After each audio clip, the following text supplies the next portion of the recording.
Okay, we didn't even finish off the international thing, so we're going right back in, yeah? Right. So, basically, yeah, in the group, yeah, I've been going crazy for Garnacho from early. Bees jumped on Garnacho pretty early. Ven's always rated Garnacho. But these two over here, don't think you're fabricating the team, it's not that I didn't support Garnacho. Wait. I didn't even get to a point of saying what I was saying. Go on. Saying these two over here have always been a bit reserved. They've always talked a bit down on him. Don't make that face. Alright, so at the beginning of the season, was you part of the he's not ready to start crew? Was you part of that? Was you part of it? Was you part of he's not ready to play yet? Not ready to start yet? Wait. Calm down. Listen, right? Well, we're going to start from when he first come into the United team and start with all the conversations we've had. Don't need to go into all of it. I have an opinion as to why we were saying at the start of the season anyway, so you can't just go, well, at the start of the season, when last season, it was a youth player coming. Kyle getting angry in the seat. Hey, listen, it's got nothing to do with Sancho, mate, yeah? It's simple. He was a youth player that come into the United squad. He had still yet a lot to prove for himself. The youth man were turning around and saying, give him the number 7 shirt. No one said that. No one said that. Man was saying he was a candidate. Alright. Don't say he was a candidate. He was a candidate. 100%. He was a candidate. What? You see number 7 shirt? So this is where man are saying, slow down. Wait, no. This is where man are saying, slow down, calm down. Because right about now, he hadn't had a certain amount of games. He was playing, not even sporadically, he was an impact player. So he was coming off the bench and he's doing certain things here and there. And it wasn't even that much. He was still a candidate, though. No, he still had a lot. Was he not a candidate? No, he wasn't. Yes, he was. He's a candidate now. He was talking about he's a candidate now. This guy crazy. A man that was happy for Mount to come and take the number 7 shirt in here talking about Garnacho. Right, let me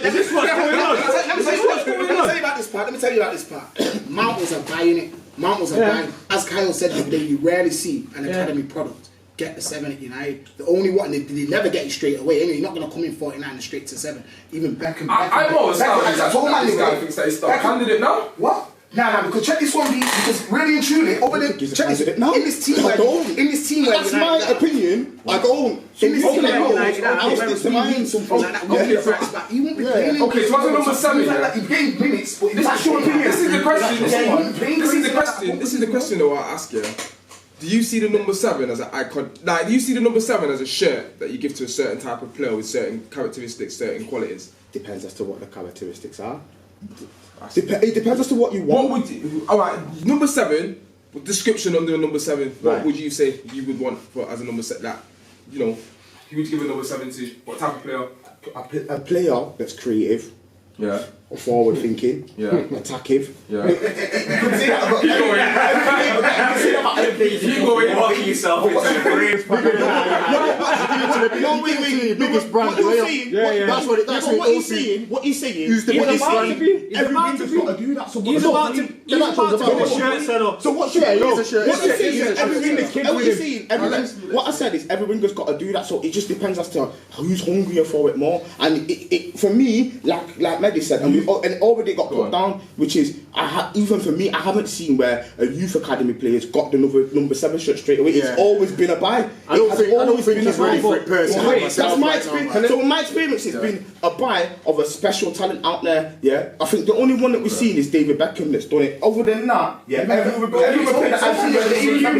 man keep saying this thing about no youth players got the number 7, yeah, which is true. Apart from David Beckham. But what youth players got any number between 1 and 11 when they first come anyway? None. This is why I said it's still got a lot to do. This is why I say it's still got a lot to do. This is what I'm saying. What you just saying for me, I still haven't seen enough of Garnacho. What have you seen from Garnacho that makes him an actual candidate? That's the question I've got to ask you, because you're the one that feels like he's a candidate. You're challenging me. I don't feel like he is. I've seen his attitude towards playing. I've seen his electricness. Scotland, tell me about attitude towards just let me finish. Let me land. I've seen his bravery. He's not scared to go up, man. I've seen his attacking. Like obviously, for me as a number 7. For me as a number 7, that's someone that's excited, someone that's gonna sell shirts, someone that carries a team when he's ready, someone that's not scared to do what he's an ideal candidate for me. For me as a number 7, since Ronaldo, what number 7s have we had that you said that you would say, you know what, I think he deserves to have that number 7? None. That's why I don't think it shows the state of United squad right now. There's not a player there that deserves that shirt. That really can wear the shirt. That's my opinion. That's my opinion. Man, you know how you know it shows everything about United right now? Matt Tomney's being offered 120 quid a week and a new contract. Yeah. Anyway, let's get we're supposed to be talking about international anyway, so we've really got into a debate about United again, so we'll put it to the side now. We're done with United, right? It's because whenever man bring up, man, have you noticed this? Man are all United fans, but man bring up Alejandro, it triggers certain man start going crazy for 20 minutes. Bring up Bruno, it triggers man. I brought him up. It's not about triggers. I brought him up. It's about the red team. You know what he's back. It's not a red team, no. It's a matter of opinion. And I think, what happens with a lot of United fans, is if someone that you favour has played in a certain position that another player's played, you won't give them their flowers. Bro, I don't care. Let's leave it there. We talk about England. Let's talk about England. Talk about England, please. Let's talk about England, man. Let's talk about England. Where do we start, Kobie? Southgate. No, because Kobie only got us. Nah, Southgate. We start. I don't want to know where they were. What we will start with. Fuck Southgate, sorry. Because I feel like it's a great topic. Yeah, because Rio said something, and you actually had to see it for yourself. England playing Brazil, Phil Foden was on a pitch. Yeah, I watched Phil Foden, and I didn't see much from Phil Foden, and I laughed. I said, "Listen, where did he play? What position?" What's that? I just laughed, and I said, "If Bukayo Saka was in that position, yeah." Man needs to stop this. Bukayo Saka was at that position. The one thing that we would have seen, he would have got up, man. And how do you know that? That's what Saka does, bro. Yeah, but that's what Foden does. Did he just do it in the Champions League the other day? Is that what Saka done in the Champions League the other day? When everyone's telling me he had the worst game ever. Right, come on, man, stop doing this, bro. Like, we can't keep doing it. Foden's a bad man, just like Saka, bro. Yeah, but come on, man. For international duty, this is a man in form. This is a man in form. Because Foden's whole game is a bit different to Saka's. Of course, how Saka wants, when Saka turns it on, that same thing, that side on, he's gonna get it. He's first balls back in there. You see my thing? Check it. That was your defense was easy to get up. Yeah, right. Phil Foden is. Why would you say it was easy to get up? What's that? Because they've been beaten. They've lost the last 4 games as an international team, and I don't feel that's a strong defence in itself. I thought Brazil played well, you know. I just don't think. I feel like attackively, when they were getting the ball moving forward, I feel like they played well. But I feel like England could have got to him. They just didn't. This is where it becomes. This is where Southgate's experience. But for me, I'm like Phil Foden is in form. So I would have expected at least to see him try and do something. You know, from an England perspective, I take that game with a pinch of salt because you know what time it is. It's business end of the season time. Look how many man are pulled out of the team. Do you know what I'm saying? Well, you see me with Foden. I think this came more than anything. I've always said, I've always said this. I think at City, Foden can play as a wing forward, innit? Yeah, because the way they play, the patterns of playing that. Yeah. You see at England, I do not think Phil Foden's a wing forward, bro. And this is where I think he's having problems because. So where does he play? Exactly, I don't know. But me personally, this is what I was just about to say. Me personally, I'm playing Bellingham in his actual real position as a number 8.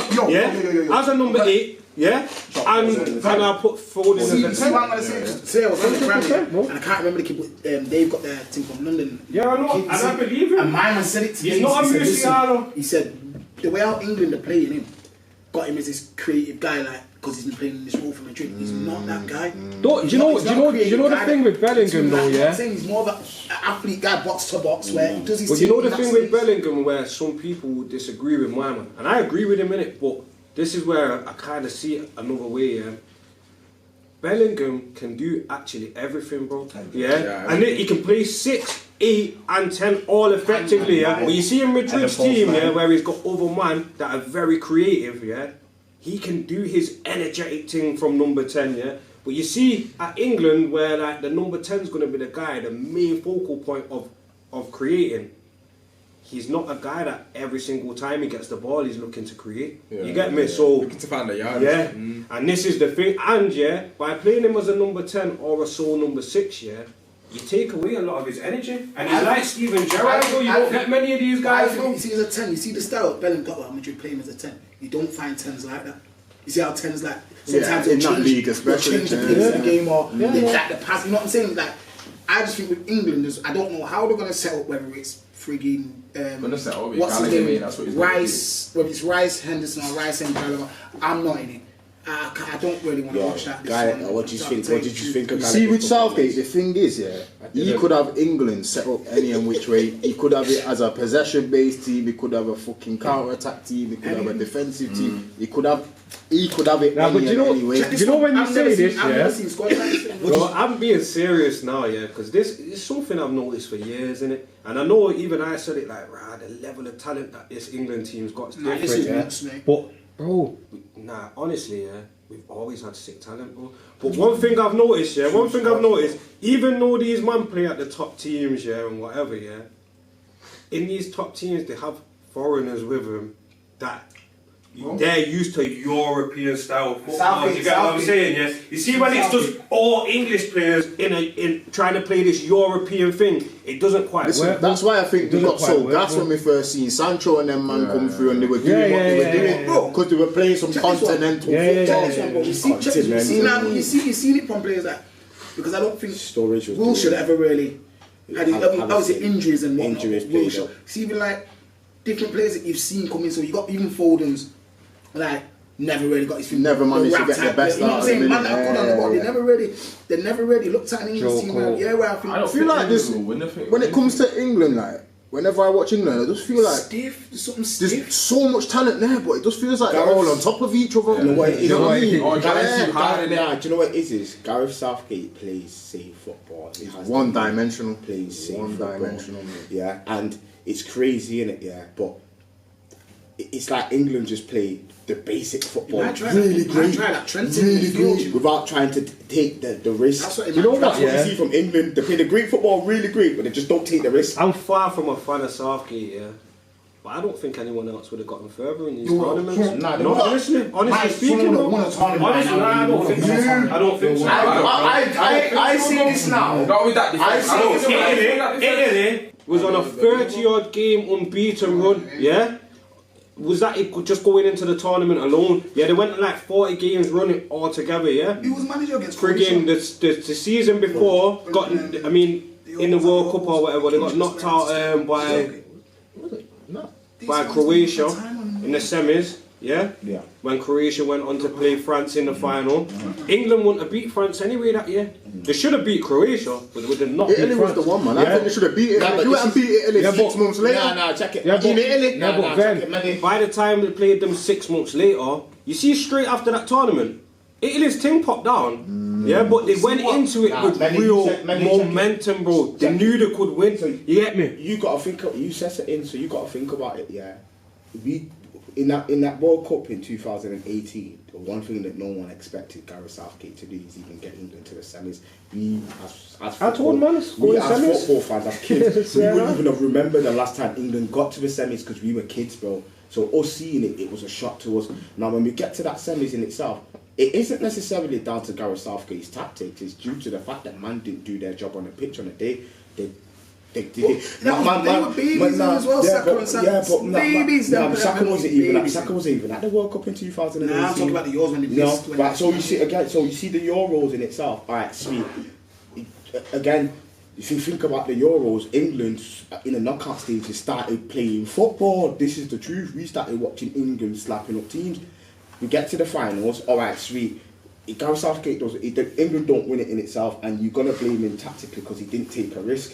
But it's the first final that we've seen England in since 1966. are you going to try and make sure that you cover all grounds? Or are you just going to go, lads, go out and do whatever you want to do? You see when you're there, you've got to respect it. No, check it. Now when you're there, you got to take the risk. Do you know one thing I say? Yeah. You got to take the risk. Listening to Bergie the other day talk about United and why United is special, yeah? And this playing to the last minutes, and he's talking about our win against Liverpool, and he said that's what great teams and great managers and that do. Yeah, they take the risk. In the time. Inspiring it. And in the left back. Do you know what it is though? Wait. That's a perfect place to close this. Yeah. In case no final, no risk.